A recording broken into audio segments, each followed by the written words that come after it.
Боруссия Интер. Есеп 2-2 ничья болады деп ойлаймын. ПСЖ Ньюкасл. ПСЖ 2-1 ұтады. Бенфика Реал Мадрид. Реал Мадрид 3-1 ұтады. Манчестер Сити Галатасарай. 1-1 болады. ПСВ Бавария.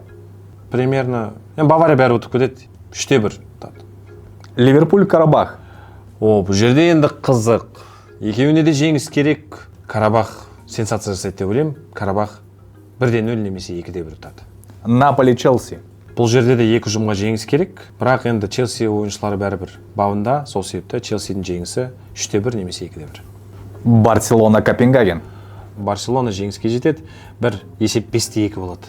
Монако Ювентус. Екеуінде футбол ұнамайды. Енді менің ойымша бір 0-0 болады, немесе 1-1 сондай. Арсенал Кайрат. Арсенал жеңіске жетеді, бірақ менің ойымша Қайрат бір өзінің голын соғып кететін сияқты. Есеп бір 4-1 ма, 3-1 ма сондай болады.